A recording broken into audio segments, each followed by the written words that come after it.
Wasn't in my God moment. So I think they'll come and go. But you have to let them come and let them go. What happens when a royal draws a line that even a queen can't cross? Duchess Sophie just made a move so bold it's shaking Buckingham Palace to its core. Queen Camilla is officially banned from Sophie's estate. No explanation, no apologies, just one big royal shutout. But why now? What secrets are hiding behind those polished palace doors? And is this just personal or political? Things just got seriously awkward in the royal world. Duchess Sophie has straight up banned Queen Camilla from stepping foot on her private estate. No heads up, no explanation, just a firm no thanks. And according to those close to the royal circle, this wasn't something Sophie did lightly. Something big has clearly gone down behind closed palace doors, something we weren't supposed to know about. But now, quiet whispers of old grudges, jealousy, and hurt feelings are bubbling up. So, what's really going on here? Let's dig into what might have pushed Sophie to take such a bold step. It all came to a head around Duchess Sophie's 60th birthday. Back when she married Prince Edward in 1999, Sophie brought a new kind of vibe to the royals. She had experience in public relations and came across as warm, down-to-earth, and just genuinely likable. People noticed her right away, both inside the palace walls and out. Unlike others, she kept her head down, stayed out of scandals, and earned a solid reputation over the years. Queen Elizabeth II herself was especially fond of Sophie's calm and steady presence, and respected how hard she worked without chasing the spotlight. Instead of trying to shine brighter than everyone else, Sophie quietly built strong relationships and a good image. She took her time, showed up when it mattered, and let her actions speak for her. So, when her 60th rolled around, most people figured she'd have the usual royal blowout. Glitzy dresses, cameras flashing, speeches, and a sea of titled guests. But Sophie had other plans. She wanted something small, heartfelt, and totally her. No royal circus, just a relaxed celebration surrounded by people who truly mattered to her. Every person invited was handpicked. Only her nearest and dearest made the cut. That meant close family, trusted friends, and just a few royals who'd been there for her through the years. This wasn't about making headlines, it was about creating a moment that felt genuine. But of course, even the most low-key royal events come with some behind-the-scenes drama. As final plans were being sorted, someone suggested adding Queen Camilla to the guest list. And let's just say, that idea did not go down well. Sophie's reaction was instant and crystal clear. People who were in the room said she rolled her eyes, gave a little laugh, and shut the idea down straight away. No soft number, no polite excuse, just a flat-out refusal. The news of her reaction spread quickly through the palace halls, and people were stunned. In royal life, there's usually a big focus on keeping things civil and looking united, especially when it comes to senior royals like Queen Camilla. Even when there's tension, it's usually swept under the royal rug. But Sophie didn't bother with that this time. She made it clear she wanted nothing to do with Camilla. Not at her party, not on her property. By the time the birthday bash arrived, it wasn't just Sophie's milestone people were curious about. All eyes were on the guest list, who turned up and who was noticeably absent. The party took place at Bagshot Park, Sophie's gorgeous royal home tucked away in peaceful surroundings. The vibe was exactly what she'd hoped for. Classy, but cozy. Soft candlelight lit up each room, and colorful flowers were dotted around in a way that felt elegant but not over the top. The food? All dishes Sophie personally loved, made with thought and care. A live string quartet played gentle music in the background, adding a warm and welcoming feel to the whole evening. Everything was just as Sophie wanted it. And Camilla? She was nowhere in sight. Every single person who showed up that night had a special place in Sophie's life. Prince Edward stayed close to her the whole evening, grinning from ear to ear, clearly proud and happy. Princess Anne arrived early and stuck by Sophie's side, which said a lot about the real bond they share. Even Prince William and Princess Catherine turned up, adding an extra sparkle to the occasion. It was a reminder of how well Sophie had built strong, genuine connections over the years, both inside and outside of the royal family. But even with all the love, laughter, and friendly faces, there was one empty spot that had everyone whispering. Camilla wasn't there. Her name hadn't made the guest list. A few guests quietly wondered if she had other plans that night, but most people had a feeling something else was going on. As the evening carried on, little murmurs and side comments began to spread like wildfire. It didn't take long for word to get around. Sophie hadn't just forgotten to invite Camilla. She'd deliberately left her out, and that choice got people talking. Some called it brave, others thought it was a bit out of line. But those familiar with the long-standing tension between the two weren't all that shocked. When Camilla found out she'd been deliberately left off the guest list, she wasn't just hurt, she was furious.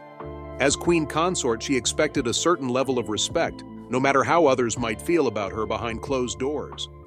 And what stung even more was the fact that this wasn't an accidental snub. It was done on purpose.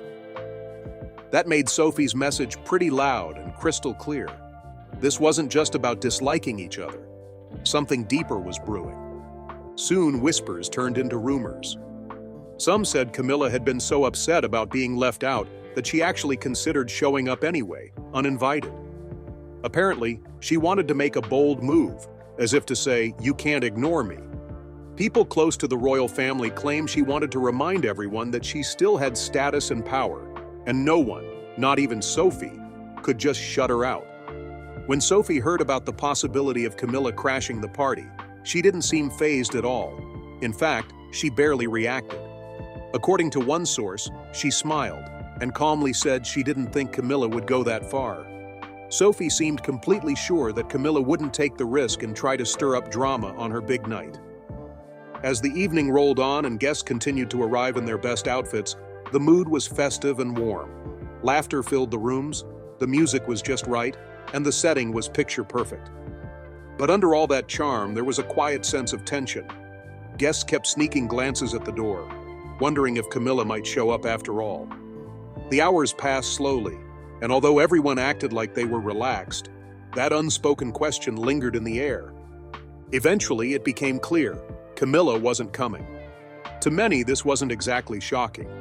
Over the years, whenever Sophie and Camilla were seen together in public, something always felt a bit off. Their body language was stiff, their interactions a little too polite.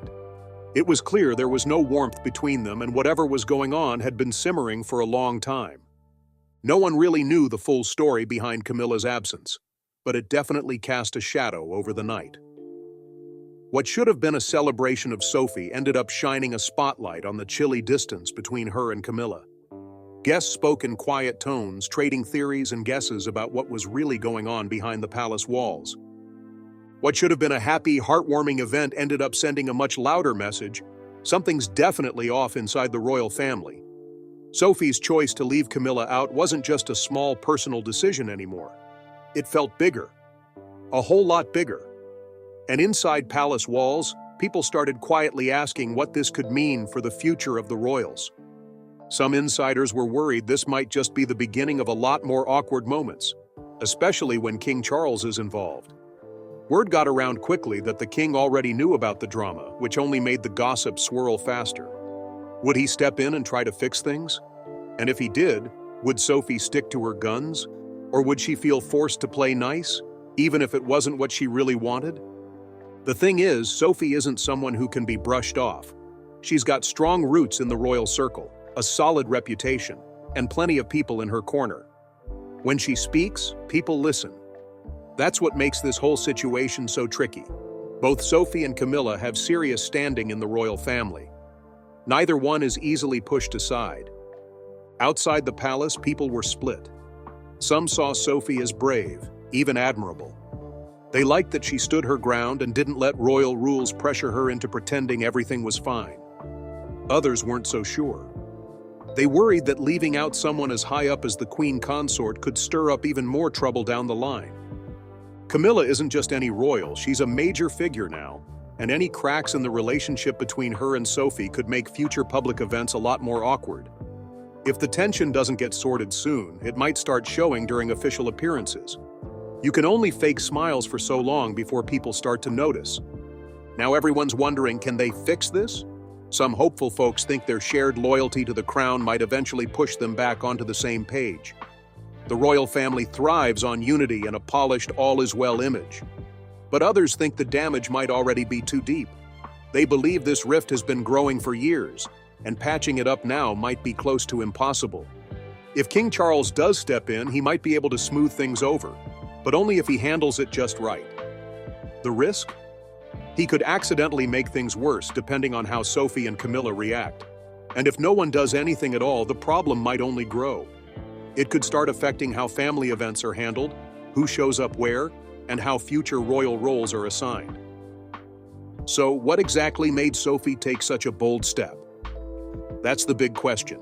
Back when Sophie joined the royal family, she brought a sense of calm and grace that everyone noticed right away. She married Prince Edward, the Queen's youngest son, and from the start, she just seemed to get it. She followed royal traditions, kept things classy, and stayed out of the spotlight unless needed. People liked her because she came across as natural, thoughtful, and respectful. She didn't need to make a fuss, she just quietly earned her place. Meanwhile, Camilla had already been with Prince Charles for years, but things weren't so smooth for her. After the whole Diana drama, people were still holding a grudge. Many blamed Camilla for Diana's heartbreak, and even though Charles stood by her, a lot of folks, both in the palace and out in the public, weren't ready to accept her. Then Sophie came along and without even trying made it harder for Camilla. Sophie got along effortlessly with the Queen and was often seen by her side at royal events. The media loved her, and so did many royal watchers. In comparison, Camilla had to work extra hard just to gain a bit of respect. Her past was always brought up, and the comparisons didn't stop, first to Diana and then to Sophie.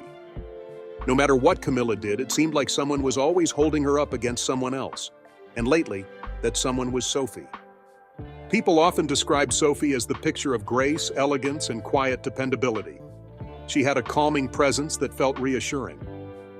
Meanwhile, Camilla was still wrestling with public opinion and the never-ending shadows of her past. Gossip never strayed far from her, and some insiders believed it stung to see Sophie become a favorite so quickly. After waiting years to be accepted, it must have been hard for Camilla to watch someone else slide into royal life with ease. At official events, their interactions were always proper but distant. There was no open dislike, but also no warmth. Camilla sometimes seemed withdrawn when Sophie was praised or featured in the spotlight. And Sophie, ever composed and cautious, stayed polite but never leaned into friendship. Over time, it became noticeable. There were no public arguments, but there were quiet signals. Camilla would stand slightly apart or step back from conversations that included Sophie. Their smiles looked more like rehearsed expressions than real ones. Experts who studied body language even suggested that Camilla appeared uneasy around Sophie, and Sophie responded with what felt like professional courtesy, cordial but cool. They didn't behave like women with a bond. They acted like colleagues on a formal shift. After Princess Diana's death in 1997, things got even harder for Camilla. The public was heartbroken and blamed her for some of Diana's suffering. People didn't want Camilla anywhere near the royal family, and her image suffered deeply. The memory of Diana cast a long, painful shadow, making it harder for Camilla to ever be fully embraced. Sophie, on the other hand, stayed far from any scandal. She worked diligently, supported Prince Edward with quiet loyalty, and never stirred up drama. That earned her respect from the Queen, the media, and the public.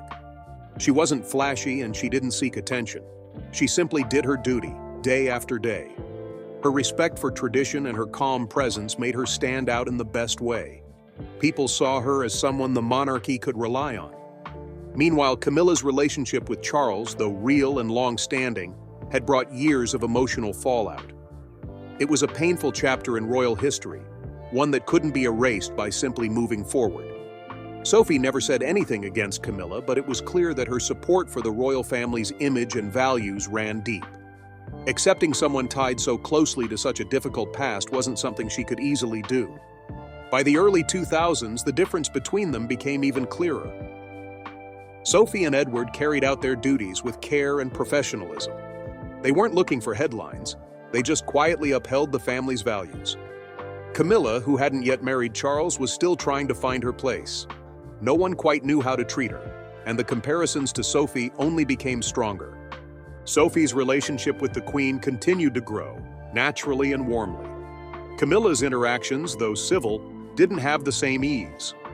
Other royal women were often caught sharing small jokes, touching gestures, or relaxed moments that showed real friendship. That never happened between Sophie and Camilla. Even when they stood together smiling for the cameras, the space between them felt noticeable. Sophie had proven herself as someone the Queen could truly count on. Camilla, despite years of trying, was still working to gain that same trust. They kept things formal and careful.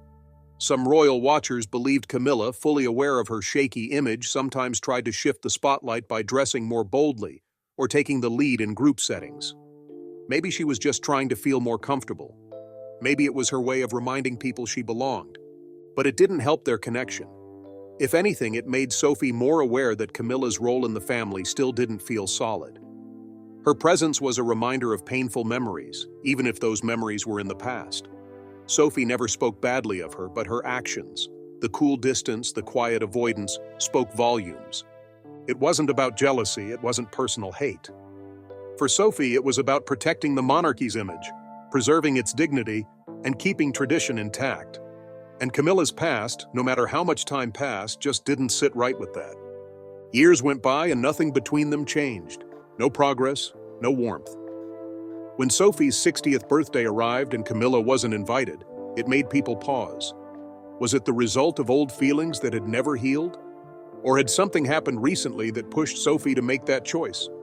Either way, it confirmed what many had quietly believed. Their relationship had never grown beyond distant civility. While they never acted like enemies, there was always an unspoken rivalry between Duchess Sophie and Queen Camilla, a quiet, complicated tension that simmered just beneath the surface. Their personalities couldn't have been more different, and their royal journeys took separate turns. Yet both Sophie and Camilla shared a deep commitment to charity. It wasn't just part of their duty. It became a way to earn respect, prove their value, and cement their roles within the royal family.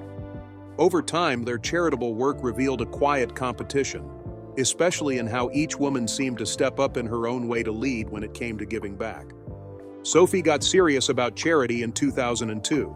Back when she was still known as the Countess of Wessex. She launched her own foundation with a clear goal: to help children, support schools, and bring better opportunities to young people living in underprivileged areas. But she didn't just show up for the cameras. She traveled to remote places, visited schools and orphanages, and sat down to talk to kids, one-on-one, to understand their stories. That personal touch made people admire her even more. She wasn't just doing her part, she was fully involved. Her foundation quickly expanded, teaming up with international organizations to create scholarships and bring improved education to struggling regions. With her background in public relations, Sophie also knew how to work with the media and present her message clearly and convincingly, which helped her gain both attention and respect. Camilla, however, had already been involved in charitable efforts even before Sophie joined the royal family. Her causes were deeply emotional and often harder to talk about, supporting survivors of domestic violence, encouraging reading, and advocating for better health care. These weren't typical royal focus areas at the time, but Camilla quietly championed them. Still, the shadow of her past, particularly her history with Prince Charles and Princess Diana, made it hard for the public to fully embrace her in the beginning. Her genuine work didn't always receive the recognition it deserved. As Sophie's popularity rose, Camilla reportedly began to feel uneasy. Sophie came across as warm, approachable, and full of energy at royal events. In contrast, Camilla often seemed more formal and distant, and she struggled to make that same connection with the crowd. Their different styles only highlighted the contrast. Sophie often made unannounced visits, keeping things low-key and personal. Camilla leaned more toward grand events, giving speeches or hosting high-profile fundraisers. While both approaches had value, many believed Sophie's quiet, one-on-one efforts felt more sincere and left a stronger impression. This quiet competition started to become more obvious in subtle but telling ways. In 2004, Sophie grabbed headlines after appearing at a children's reading event, just days after Camilla had launched a similar initiative. It raised eyebrows. People wondered if Sophie had intentionally stepped into Camilla's space. Neither of them commented on it, but the timing and focus of their efforts made it seem like they were keenly aware of what the other was doing, each trying to stay relevant and perhaps one step ahead. Early on, Sophie had a distinct advantage: her close, trusting bond with Queen Elizabeth II. The Queen valued her deeply, often relying on her to stand in at important engagements, especially after Prince Philip passed away. Sophie worked tirelessly behind the scenes and didn't seek the spotlight. Her consistency and reliability made her one of the Queen's most trusted family members. Many believed Sophie was on track to become the most respected royal woman of her generation. But in 2005, everything changed when Camilla married Prince Charles. That single event elevated her status dramatically, officially making her a senior royal. With her new role came increased responsibilities and more opportunities to be seen in a positive light. Slowly, her public image began to improve. She started attending major events, meeting key figures, and stepping into a more prominent position within royal life. Though Sophie never stopped working just as hard, Camilla's rise started to push her further from the spotlight. As Camilla moved closer to becoming queen consort, it was clear that Sophie's influence wasn't what it once was. Some royal observers believed Sophie quietly felt sidelined, especially after years of being so close to Queen Elizabeth and having earned her trust. While there were never public displays of tension, the shifting power dynamic between them was hard to miss. When Queen Elizabeth died in 2022, Charles became king, and Camilla officially stepped into the role of queen consort. With that title came greater authority, and the balance of influence within the royal household changed yet again. One thing that especially bothered Sophie was how Camilla began changing certain traditions and decisions that Queen Elizabeth had carefully left behind. Sophie had shared a close bond with the Queen and saw those changes as dismissive, almost like Camilla was walking away from the values that had once defined the monarchy. For Sophie, it felt deeply personal. That special connection she had to the heart of the royal family now seemed distant, maybe even broken. As Camilla's role became bigger, Sophie's influence seemed to shrink. She stayed devoted to her causes, attending events and doing her work without complaint, but the spotlight no longer followed her as closely. Where she was once seen as the Queen's most trusted woman, that title now clearly belonged to Camilla. The balance between them had shifted. What had started out as a quiet, unspoken rivalry had now become an obvious difference in status. People really started to take notice when Sophie didn't invite Camilla to her 60th birthday party. It was a small act, but it sent a big message. Whatever used to exist between them, civility, restraint, maybe even a mutual understanding, had clearly changed. What began as a subtle tug-of-war for position had now become a wide and visible gap. Sophie, once a rising royal favorite, now stood quietly in the background while Camilla's role continued to grow stronger and more central. Their relationship, once polished and respectful, had turned into something much colder. Time, rivalry, and the ever-changing dynamics of royal life had shaped them into distant figures rather than close allies. To really understand the heart of this tension, it helps to go back to where Sophie's royal journey began. A story of an ordinary girl who stepped into an extraordinary life. Sophie Helen Rhys-Jones was born on January 20, 1965, at Radcliffe Infirmary in Oxford. Her family was comfortably middle class. She grew up with her older brother and her parents, her father Christopher, who worked as a sales director dealing in industrial tires and rubber products, and her mother Mary, who spent her time supporting charities and also worked as a secretary. Sophie's brother David was born 2 years before her. Her name was partly a tribute to her father's sister Helen, who had sadly died in a riding accident before Sophie was born. Her godfather, Thane Bettany, her father's stepbrother, also had a unique background. Both he and Sophie's father had spent parts of their childhood in Sarawak, North Borneo, a former British colony. And while Sophie's family lived a relatively typical life, her background had some surprising links to British nobility. Her grandmother, Margaret Patricia Rhys-Jones, had family ties to the Molesworths, a noble lineage that could be traced all the way back to King Henry IV. Sophie's great-grandfather, Reverend John Molesworth, was the father of Sir Guilford Molesworth and a direct descendant of Robert Molesworth, the first Viscount Molesworth. One of his descendants, Robert Molesworth, the 12th Viscount, even attended Sophie's wedding in 1999. Sophie spent her childhood in a charming old farmhouse in Brenchley, Kent, a 4-bedroom home built in the 17th century. She attended Dulwich Preparatory School before moving on to Kent College in Pembury. There she made a lifelong friend in Sarah Cianesi, who would later become her lady-in-waiting. The two would even share a flat together in Fulham during their younger years. After finishing school, Sophie trained to be a secretary at West Kent College in Tonbridge. Her career took several turns after that. She worked in public relations for a variety of companies, including 4 years at Capital Radio, where she handled press and promotions. She also took roles with the Quentin Bell Organization and McLaren Communications and Media. At one point, she even worked abroad in Switzerland as a ski rep and later spent a year traveling across Australia, picking up jobs along the way. In 1996, she decided to strike out on her own, teaming up with business partner Murray Harkin to start a PR company called RJH Public Relations. She kept the business going for 5 years before marrying into the royal family. During that time, she lived in a flat at Coleherne Court in London, a fairly ordinary life, all things considered. Everything changed back in 1987 when Sophie first met Prince Edward, the Queen's youngest son.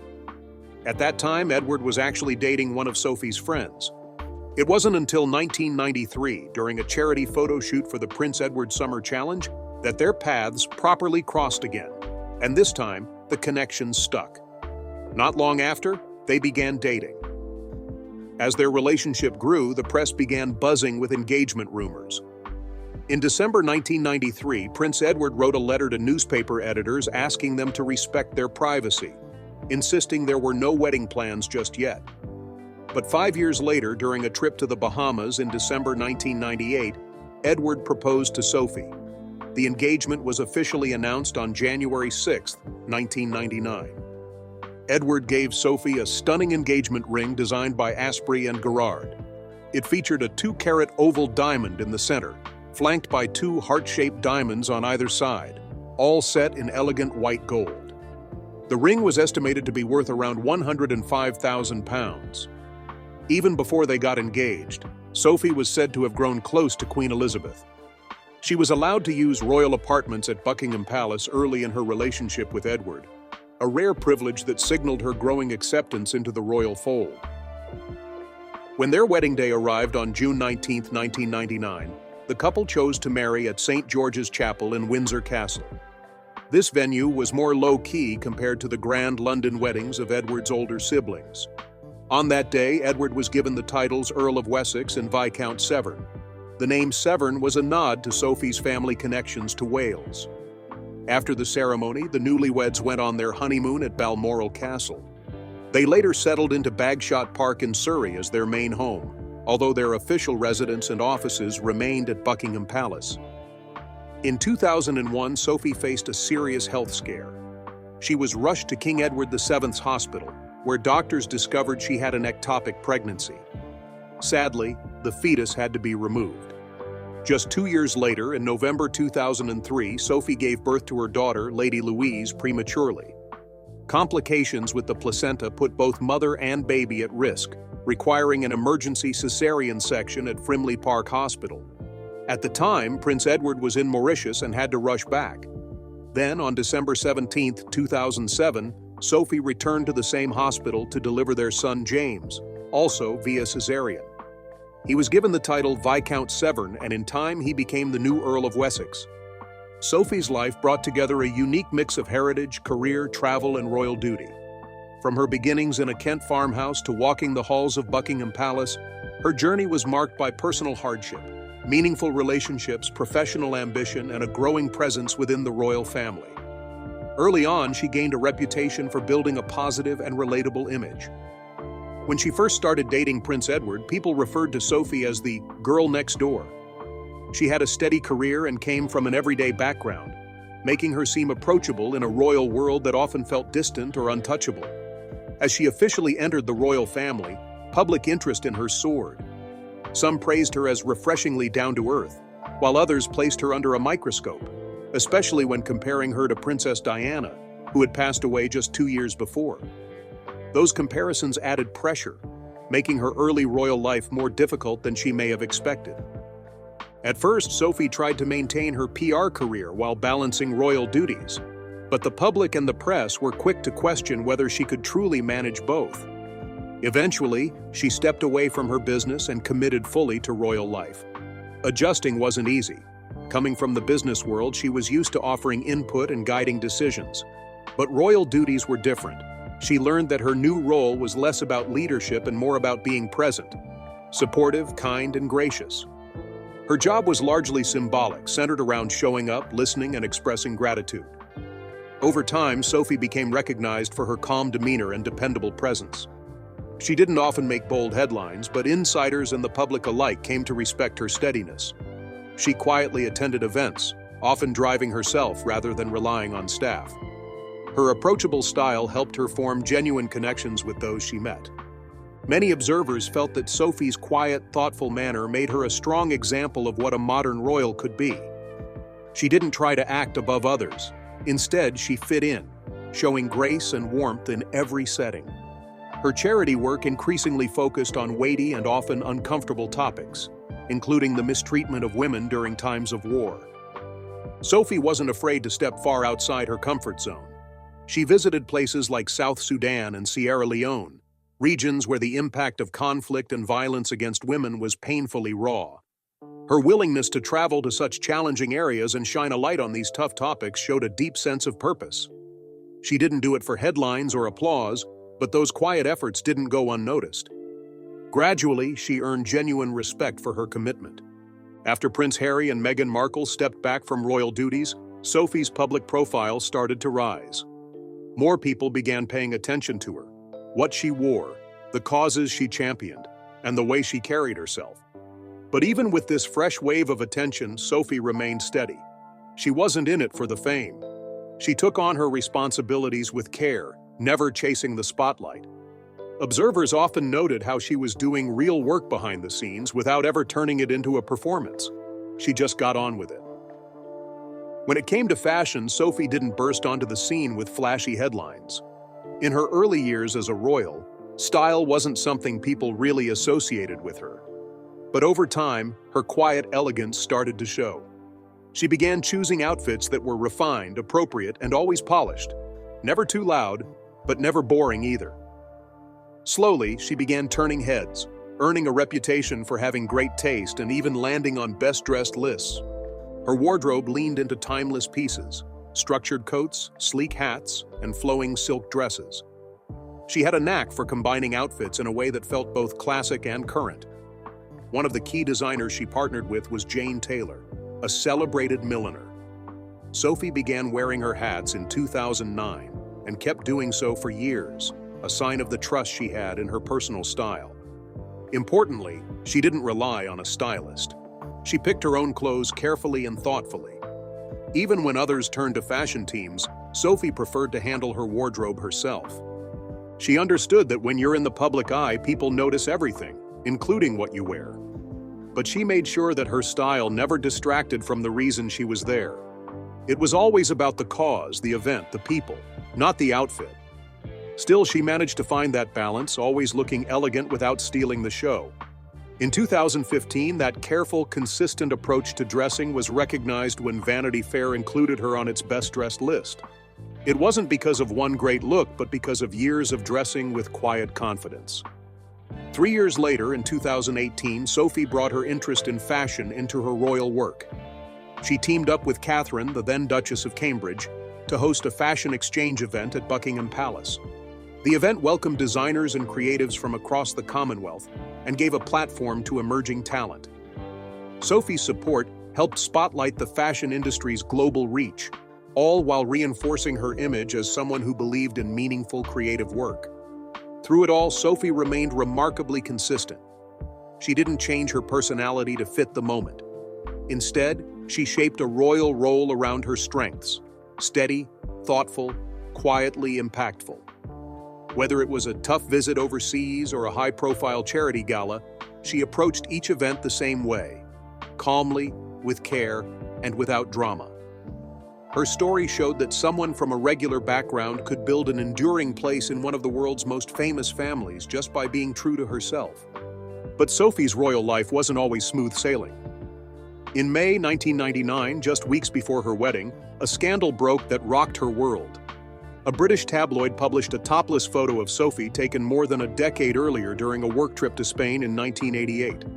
She'd been traveling with Chris Tarrant, her colleague from Capital Radio.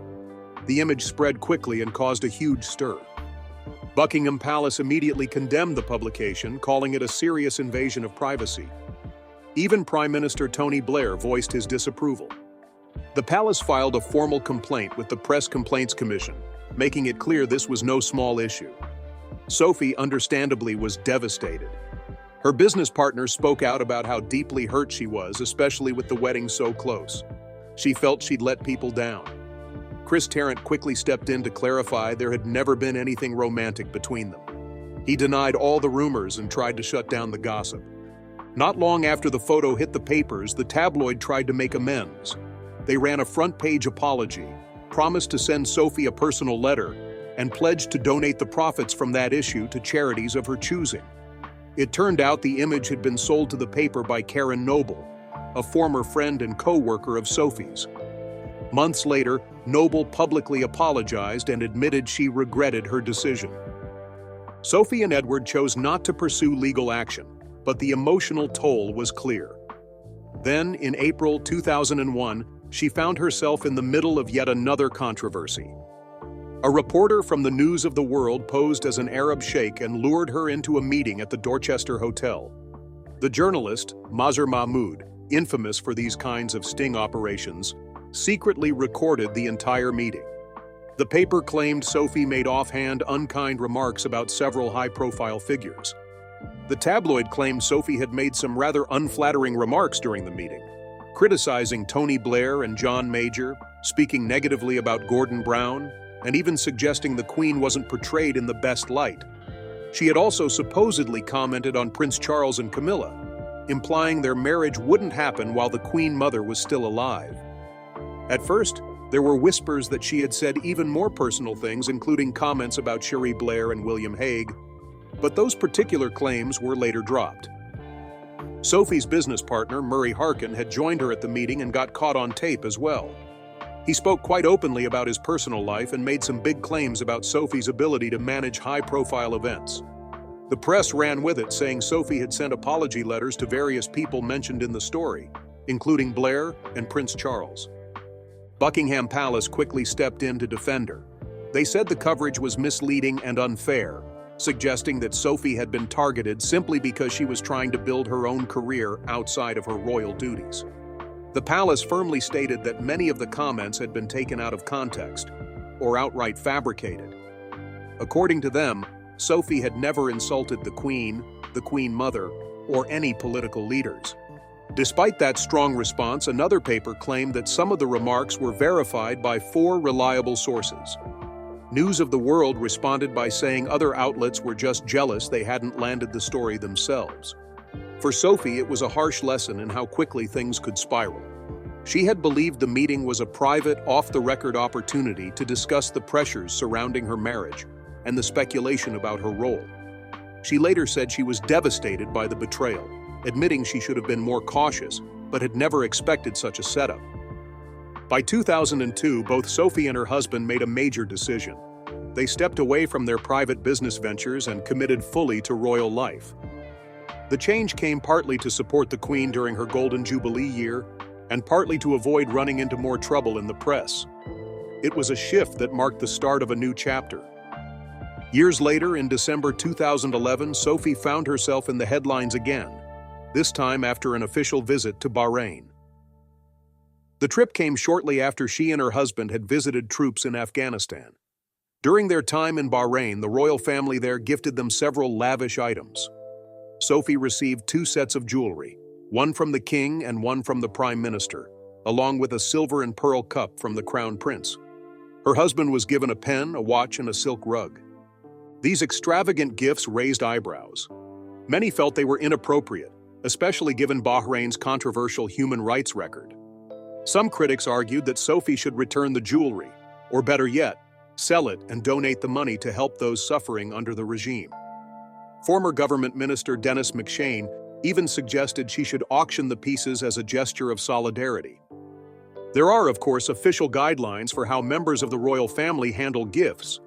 These rules, published in 2003, stress that royals must consider several things before accepting or rejecting a gift: who it's from, why it's being given, and what kind of message it might send. They also need to think about how the giver might react if a gift is turned down. Still, despite these considerations, the Bahrain gifts caused plenty of public debate and left opinions divided. Throughout all of these challenges, Sophie pressed on. She faced sharp criticism and a few very public stumbles, but she didn't give up. Instead, she gradually reshaped her path. By stepping away from business and focusing entirely on royal duties, she found a role that suited her better. The difficult moments tested her resilience, but also revealed her willingness to learn, grow, and stand by the royal family when it mattered most. In time, Sophie became known for her consistent support and grounded presence within the monarchy, especially during significant family events. Though the past left a few dents in her public image, it also revealed her capacity to adapt and persevere. Her journey has been one of steady progress, quiet strength, and a growing sense of duty. She may not have started as a standout figure in the royal world, but through years of loyalty and service, Sophie has become one of its most dependable members. So, what do you think about Duchess Sophie's role in the royal family? Share your thoughts in the comments. And if you enjoyed this video, don't forget to like and subscribe. Before you go, check out the other videos on your screen. You won't want to miss them.